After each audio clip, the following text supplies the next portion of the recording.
আচ্ছা, শুরু করা যাক আমাদের আজকের এই ডিপ ডাইভ বিশ্লেষণ। আমরা ছোটবেলা থেকে তো অনেক সুপারহিরোর গল্প শুনেছি, তাই না? কিন্তু আজ আমরা ইতিহাসের এমন এক রোমাঞ্চকর বাস্তবতার উন্মোচন করতে যাচ্ছি যা সত্যিই অসাধারণ।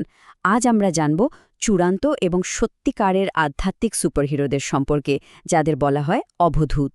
এই আলোচনা আমাদের দেখাবে কিভাবে তারা সাধারণ মানুষের সীমানা পেরিয়ে এক অভাবনীয় জীবনের পথে হেঁটেছেন। শুরুতে একটু অন্যভাবে চিন্তা করা যাক। একজন সত্যিকারের সুপারহিরো বলতে আসলে কি বোঝায়? শুধু কি এমন কেউ যিনি বিশেষ ক্ষমতা বলে কোনো একটি শহরকে বাঁচান?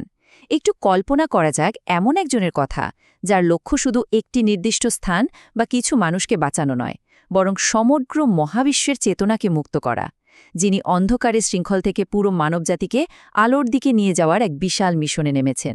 এটি হলো আসল বীরত্বের সংজ্ঞা। পার্থক্যটা আসলে কোথায়? কাল্পনিক হিরোরা গায়ে দামি কেপ জড়িয়ে কল্পনার জগতের ভিলেনদের সাথে লড়াই করে, কিন্তু মূল তথ্যসূত্র আমাদের পরিচয় করিয়ে দিচ্ছে একদম বাস্তব পৃথিবীর আধ্যাত্মিক সুপারহিরোদের সাথে। এরা কোনো কাল্পনিক ভিলেন নয়, বরং চরম বৈরাগ্য এবং নিখুঁত যুক্তির মাধ্যমে লড়াই করেন জগতের আসল শত্রু, দুঃখ, কষ্ট, অজ্ঞতা আর অন্ধবিশ্বাসের বিরুদ্ধে। এই সুপারহিরোদের ধারণাটি কিন্তু হুট করে আসেনি। মূল গ্রন্থ থেকে আমরা দেখতে পাই এর এক অবিশ্বাস্য ঐতিহাসিক উত্তরাধিকার রয়েছে। এই আধ্যাত্মিক যোদ্ধাদের ঐতিহ্য শুরু হয়েছিল আজ থেকে প্রায় ৭,৫০০ বছর আগে ভগবান শিবের হাত ধরে। এরপর এই ধারাকে এগিয়ে নিয়ে গেছেন ইতিহাসের অনেক দিকপাল।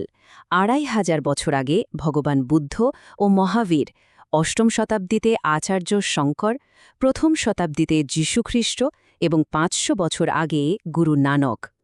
বিশ্বকল্যাণের স্বার্থে এরা প্রত্যেকেই নিজেদের সাধারণ জীবনকে সম্পূর্ণরূপে বিসর্জন দিয়েছিলেন। এই মহান মানুষদের জীবনধারা বুঝতে হলে আমাদের সন্ন্যাসী শব্দটির গভীর আক্ষরিক অর্থ বুঝতে হবে। গ্রন্থটি চমৎকারভাবে এর বিশ্লেষণ করেছে। সৎ মানে হল পরম আদর্শ, নশ মানে স্থাপন করা, আর নিন মানে সম্পূর্ণরূপে, অর্থাৎ যিনি পরম আদর্শের সেবায় নিজেকে পুরোপুরি সমর্পণ করেন তিনি সন্ন্যাসী।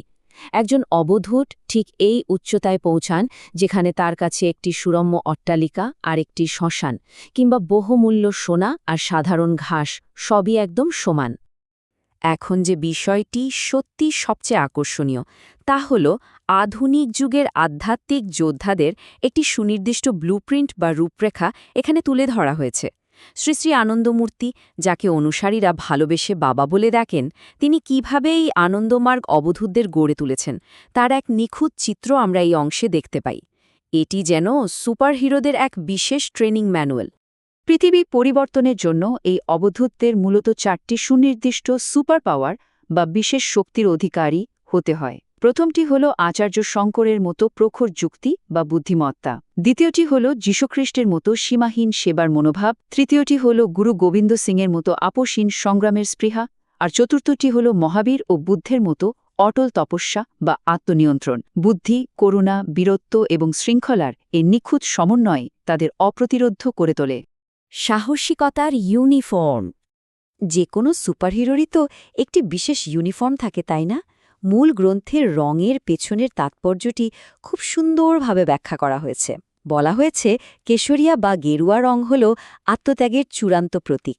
এই উজ্জ্বল কমলা বা গেরুয়া পোশাক কোনো সাধারণ ফ্যাশন নয়।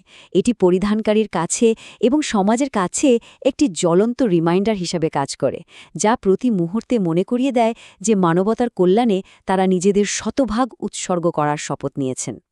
পোশাকের পাশাপাশি আরেকটি অত্যন্ত গুরুত্বপূর্ণ বিষয় হল পঞ্চাগ্নি বা ৫টি আগুনের ব্রত। এটি হল শরীরের ৫টি নির্দিষ্ট স্থানে স্বাভাবিকভাবে বেড়ে ওঠে কেশ বা চুল ধারণ করার নিয়ম। মাথার চুল, বগলের চুল, দাড়ি, গোঁফ এবং উপস্থের চুল। গ্রন্থটি উল্লেখ করছে যে এই নিয়মটি শরীরের অভ্যন্তরীণ এবং বাহ্যিক উত্তাপের ভারসাম্য বজায় রাখে এবং একই সাথে জাগতিক কামনার বিরুদ্ধে একটি অত্যন্ত শক্তিশালী ব্রত হিসেবে কাজ করে।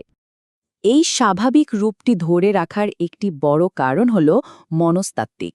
এটি মানুষের মনকে সমাজের তৈরি করা অহেতুক ভয় বা অন্ধবিশ্বাসের দাসত্ব থেকে রক্ষা করে।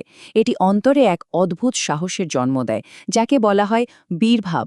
একজন যোদ্ধার মতো নির্ভীক, আপোষহীন এবং তেজদীপ্ত চেতনা জাগ্রত করতেই এই নিয়মটি অত্যন্ত কার্যকর ভূমিকা পালন করে। বাহ্যিক রূপের আরেকটি অত্যন্ত তাৎপর্যপূর্ণ অংশ হল একটি ছোরা বা ড্যাগার সাথে রাখা।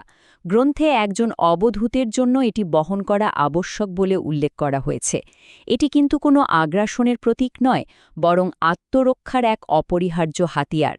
শুধু নিজের নয়, শারীরিক, মানসিক এবং আধ্যাত্মিক শোষণের হাত থেকে অন্যদের সক্রিয়ভাবে রক্ষা করার জন্য এটি একটি শক্তিশালী সুরক্ষার প্রতীক। বিশুদ্ধ সেবার জীবন। তো সবচেয়ে গুরুত্বপূর্ণ পয়েন্টটি হল, এই সমস্ত কঠোর প্রশিক্ষণ, নিয়ম এবং ইউনিফর্মের চূড়ান্ত উদ্দেশ্য আসলে কি? এর উত্তর লুকিয়ে আছে তাদের পৃথিবীতে আসার মূল লক্ষ্যের মধ্যে। এই পরিসংখ্যানটি সত্যি চমকে দেওয়ার মতো। একজন সত্যিকারের অবধূত তার অস্তিত্বের ৯৯ সময় ও শক্তি ব্যয় করেন সমাজ এবং সমগ্র বিশ্বের আধ্যাত্মিক এবং সামাজিক কল্যাণের জন্য, আর নিজেদের ব্যক্তিগত প্রয়োজনের জন্য পড়ে থাকে মাত্র ১ ভাগ। এতটা নিঃস্বার্থ হওয়া এক কথায় অকল্পনীয়। তাদের এই নিঃস্বার্থ সেবার সীমানা ঠিক কতটুকু? মূল গ্রন্থে একটি অসাধারণ বাক্য রয়েছে, ত্রিভুবনই হামারি মাতৃভূমি হ্যাঁ, অর্থাৎ সমগ্র মহাবিশ্বই আমাদের মাতৃভূমি। একজন অবধূত দেশ, ধর্ম বা ভাষার সমস্ত সীমানা আর গণ্ডি ভেঙে ফেলেন। খোলা আকাশের নিচে উড়ে বেড়ানো এক মুক্ত পাখির মতো তারা সমগ্র সৃষ্টির সেবায় নিজেদের নিয়োজিত করেন। শ্রী শ্রী আনন্দমূর্তির এই শক্তিশালী উক্তিটি পুরো দর্শনের মূল সারমর্ম তুলে ধরে। তিনি বলেছেন, আমি সন্ন্যাসীদের ১০০% সদ্ব্যবহার চাই। এর অর্থ হল, এই আধ্যাত্মিক সাধকরা কোনো মঠে বা পাহাড়ে লুকিয়ে থাকার জন্য তৈরি হননি। তারা সমাজের ভেতরে থেকে কাজ করবেন, সমাজের পূর্ণাঙ্গ এবং সক্রিয় পরিবর্তনকারী হিসেবে ভূমিকা পালন করবেন। এই পুরো বিশ্লেষণটি আমাদের সামনে একটি বিশাল অনুপ্রেরণা রেখে যায়। এই অবধূতদের মতো নির্ভীক, নিঃস্বার্থ এবং সেবাপরায়ণ সুপারহিরো স্পিরিটের কিছুটা অংশ যদি আমরা আমাদের প্রাত্যহিক জীবনে প্রয়োগ করতে পারি, তবে পৃথিবীটা কেমন হতো?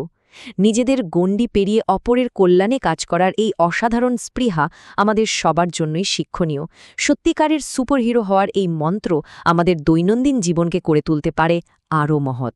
আজ এ পর্যন্তই। আশা করি এই তথ্যগুলো আমাদের সবাইকে নতুন করে ভাবতে সাহায্য করবে।